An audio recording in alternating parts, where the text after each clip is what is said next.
नमस्कार दोस्तों, मैं शिवानी स्वागत करती हूँ मेरे YouTube चैनल में। आज मैं आप सबके लिए लेकर आई हूँ एक कहानी।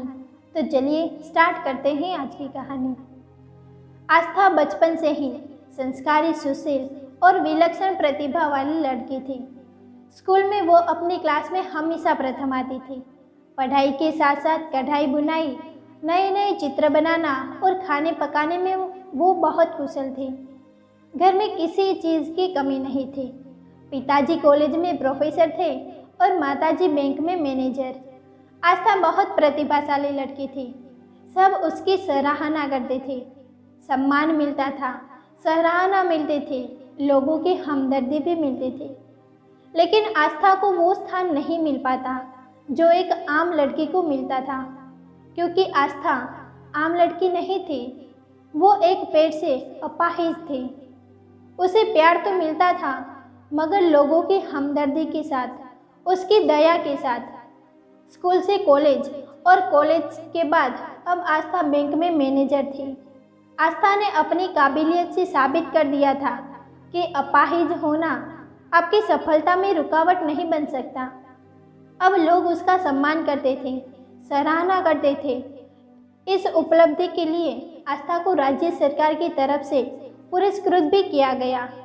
एक लक्ष्य तो आस्था ने प्राप्त कर लिया था, लेकिन एक कमी उसे अभी भी खलती थी।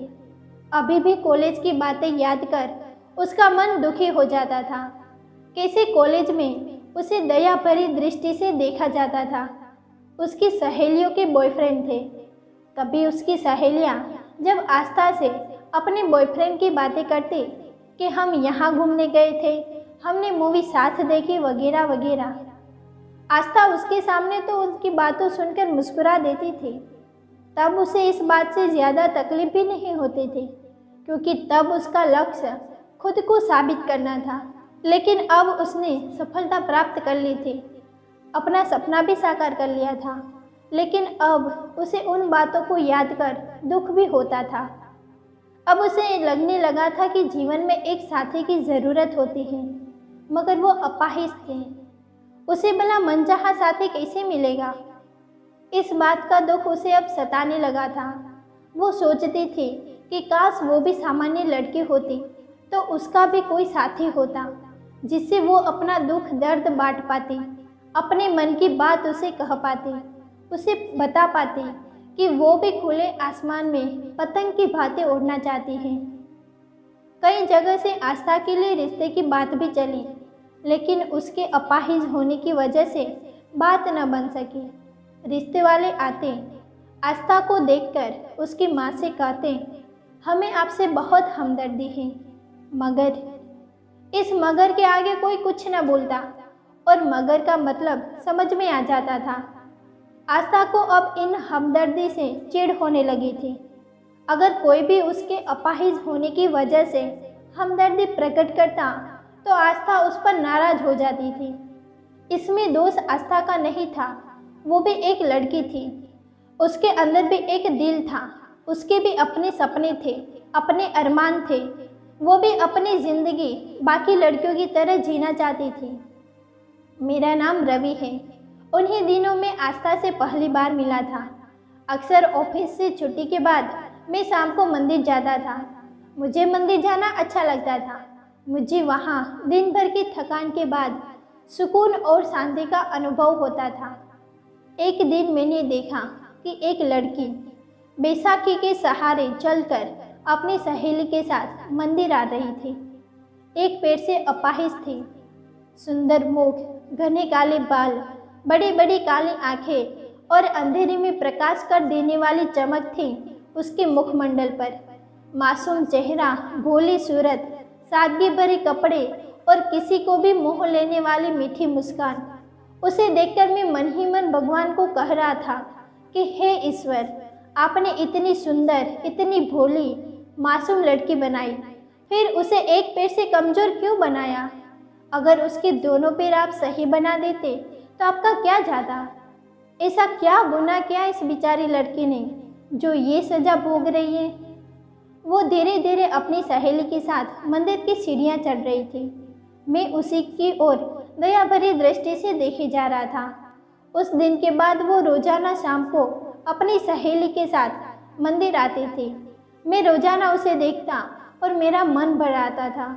सोचता था काश मेरे बस में होता तो इस लड़की को ठीक कर देता, मगर मैं भगवान नहीं हूँ, ये सोचकर बेबस रह जाता। एक दिन उसकी सहेली उसके साथ नहीं आई। उस दिन उसे अकेले मंदिर की सीढ़ियाँ चढ़ने में परेशानी हो रही थी। उसे परेशान देख मैंने उसे हाथ देकर सहारा देने की कोशिश की, मगर वो स्वाभिमानी लड़की थी। उसने कहा, नहीं, मैं स्वयं ही धीरे धीरे चढ़ जाऊंगी। मैंने फिर उसे कुछ कहा तो नहीं, लेकिन उसे बिना सहारा दिए उसके साथ साथ ही चल रहा था। अगर उसे कोई परेशानी हो तो मैं उसकी मदद कर सकूं। वो धीरे धीरे मगर पूरी सीढ़ियाँ चढ़ गई थी। उसने मंदिर में भगवान के दर्शन किए, भगवान की आरती कराई और कुछ देर बैठकर भगवान का ध्यान किया। उसे देखकर लगता था मानो कोई देवी ध्यान मग्न बैठी हो। ध्यान करने के बाद उसने भगवान को प्रणाम किया और अपनी बैसाखी उठाकर मंदिर से बाहर निकल आई। मैं भी उसके साथ ही बाहर आ गया। वो धीरे धीरे सीढ़ियाँ उतरने लगी। उसे उतरता देख मैं डर रहा था। डरता था कहीं उसे चोट न लग जाए। इसी ख्याल में मैंने उससे कहा, सुनिए, मैं आपकी मदद करूं? मुझे डर लगता है कहीं आपको चोट न लग जाए। आस्था ने कहा, आपका बहुत बहुत धन्यवाद, लेकिन मैं उतर जाऊंगी। मैंने फिर कहा, सीढ़ियाँ ज़्यादा हैं और फिर आज आपकी सहेली भी तो नहीं है साथ में। आस्था ने कहा, मैंने कहा ना मैं उतर जाऊंगी। इस बार आस्था के स्वर में थोड़ा क्रोध था। मुझे बुरा जरूर लगा, मगर इसमें दोष आस्था का नहीं था।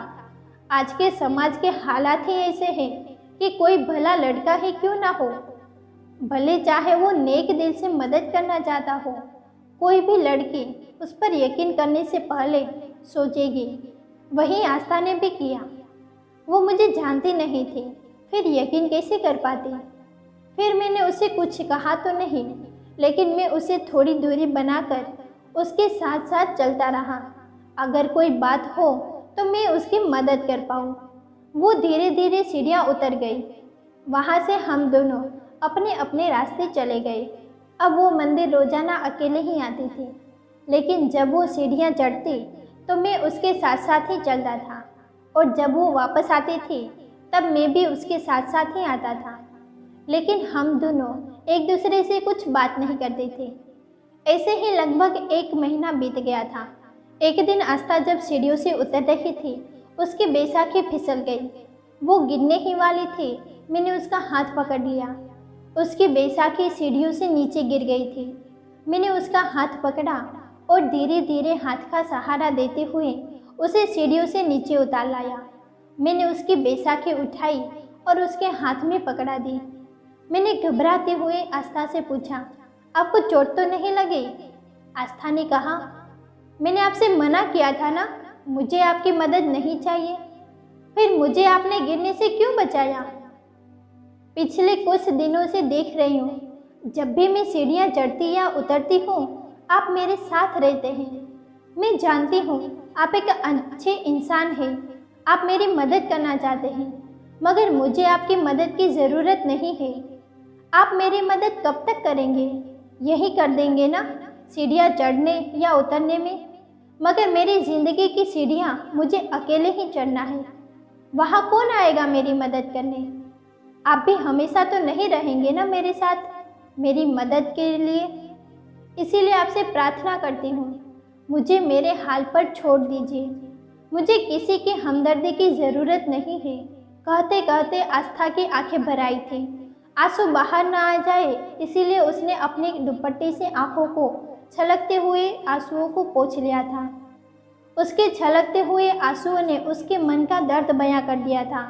मैं उसकी मन की पीड़ा को भली भांति समझ पा रहा था।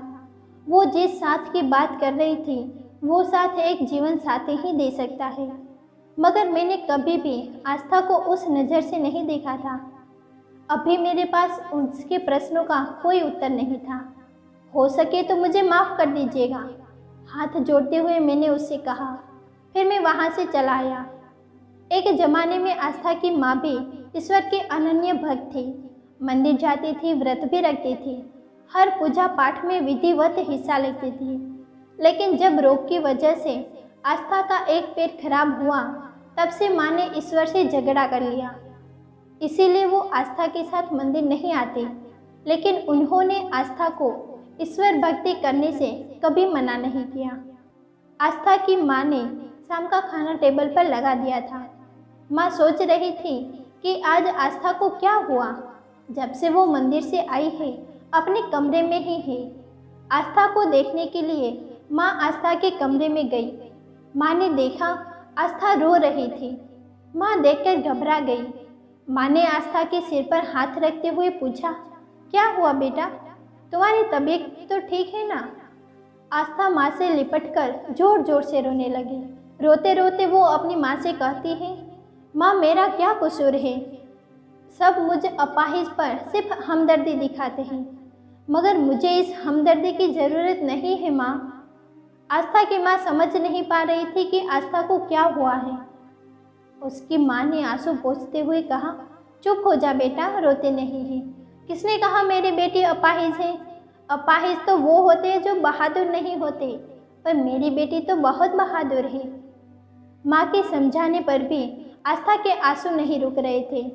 वो रोए जा रही थी। माँ ने कहा, बेटा मुझे बता तो सही क्या बात है? आस्था बोली, माँ क्या अपाहिज का दिल नहीं होता या उन्हें तकलीफ नहीं होती? आस्था की बात माँ की समझ में आ गई। माँ ने उसे समझाते हुए कहा, बेटा मैं समझती हूँ, मैं तुम्हारी माँ हूँ। मैं आज तुमसे कहती हूँ, देखना एक दिन तुम्हारे भी हर ख्वाब पूरे होंगे। तुम्हें भी तुम्हारे हिस्से की खुशियाँ जरूर मिलेगी बेटा। आस्था ने रोते हुए कहा, वो दिन कभी नहीं आएगा माँ। माँ ने आस्था के सिर पर हाथ रखते हुए कहा, बेटा माँ कभी झूठ नहीं बोलती, वो दिन जल्द ही आएगा। आस्था ने माँ के गले लगकर कहा, सच माँ? माँ ने आस्था के सिर पर हाथ रखकर अपनी सहमति प्रकट की। आस्था सपना देख रही थी। वो किसी का हाथ पकड़ मंदिर की सीढ़ियाँ चढ़ रही थी। वो सपने में ही बोल रही थी, तुम मेरा हाथ कभी छोड़ोगे तो नहीं? तभी आस्था के सिर पर हाथ रखते हुए माँ ने कहा, बेटा सुबह हो गई है, तुम्हें ऑफिस नहीं जाना है क्या?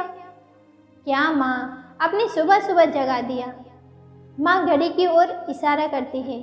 घड़ी देख आस्था जल्दी जल्दी तैयार होती है और ऑफिस के लिए निकल जाती है।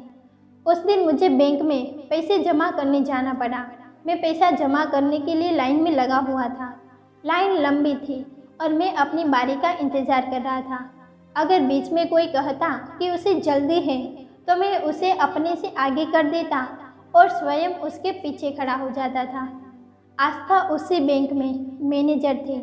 आस्था ने मुझे लाइन में लगा देख लिया था, लेकिन मैं इस बात से बेखबर अपनी बारी का इंतज़ार कर रहा था। वो अपनी केबिन में थी। केबिन के अंदर से बाहर तो दिखता था, लेकिन बाहर से अंदर नहीं दिखाई देता था। वो अपने काम के बीच में मुझे देख लेती थी। एक बार उसने सोचा कि वो स्वयं मेरे पैसे जमा करा दे। तभी किसी क्लाइंट का फ़ोन आ गया। फिर वो क्लाइंट के साथ बात करने में व्यस्त हो गई। जब आस्था फ्री हुई, उसने अपने केबिन से बाहर देखा। तब तक मैं पैसे जमा कर वहाँ से जा चुका था। आस्था को इस बात का बुरा लगा कि वो मेरी मदद नहीं कर पाई। उस शाम मुझे अचानक काम की वजह से दिल्ली जाना पड़ा। मैं उस शाम मंदिर नहीं जा सका। जब आस्था शाम को मंदिर गई, उसकी नज़रें मेरी प्रतीक्षा कर रही थी। उसने हमेशा की तरह सोचा कि जब वो सीढ़ियों तक जाएगी, तब तक मैं वहाँ उसे दिख जाऊँगा। वो इसी उम्मीद में सीढ़ियाँ तक गई। जब वहाँ पहुँचने तक भी उसे मेरी आहट न हुई, तब उसने पीछे मुड़कर देखा। मैं वहाँ नहीं था। फिर उसने चारों तरफ अपनी नज़र घुमाई।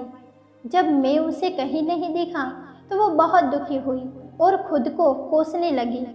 उसे लगा कि मैं उसके कल के बर्ताव से नाराज़ हो गया हूँ, इसीलिए मैं मंदिर नहीं आया। वो दुखी मन से मंदिर की सीढ़ियाँ चढ़ रही थी, लेकिन उसका मन मेरे बारे में सोच रहा था। वो धीरे धीरे सीढ़ियाँ चढ़कर मंदिर में पहुँच गई। आस्था ने कृष्ण भगवान के सामने हाथ जोड़कर कहा, हे भगवान, आप तो सबके मन की बात जानते हैं। मैं जानती हूँ कि मैंने कल जो उसके साथ बर्ताव किया वो गलत था। अगर वो यहाँ होते तो मैं उनसे स्वयं माफ़ी मांग लेती, लेकिन वो मुझसे नाराज़ होकर आज आए ही नहीं। भगवान, उनसे कह दो कि मैं उससे माफ़ी मांगना चाहती हूँ। मैंने आपसे कभी कुछ नहीं मांगा, आज मांग रही हूँ। उन्हें भेज दो भगवान, मैं उनसे माफ़ी मांगना चाहती हूँ। कहते कहते आस्था की आंखें नम हो गई थी।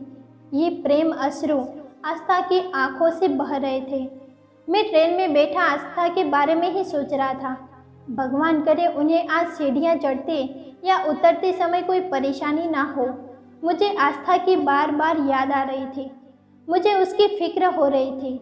यही फिक्र मुझे एहसास करा रही थी कि मुझे आस्था से प्यार हो गया है। किसी तरह वो दिन गुजरा।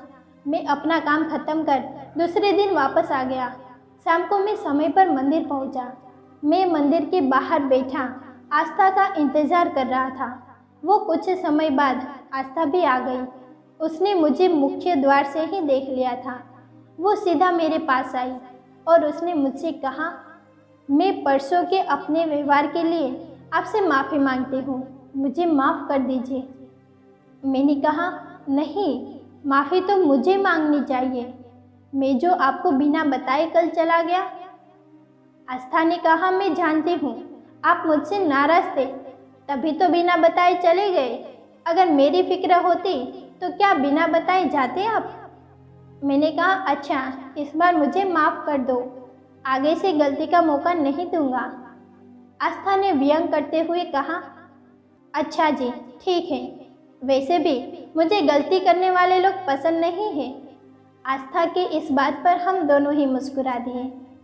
इस एक दिन की दूरी ने हम दोनों के फासले मिटा दिए थे। हम दोनों ऐसे बात कर रहे थे जैसे एक दूसरे को बहुत पहले से जानते हो, जैसे हम कभी अजनबी थे ही नहीं। हम दोनों ही एक दूसरे से दिल की बात कहना चाहते थे, लेकिन कौन पहल करे इसकी हिम्मत दोनों ही नहीं जुटा पा रहे थे। हम धीरे धीरे मंदिर की सीढ़ियों की ओर बढ़ रहे थे।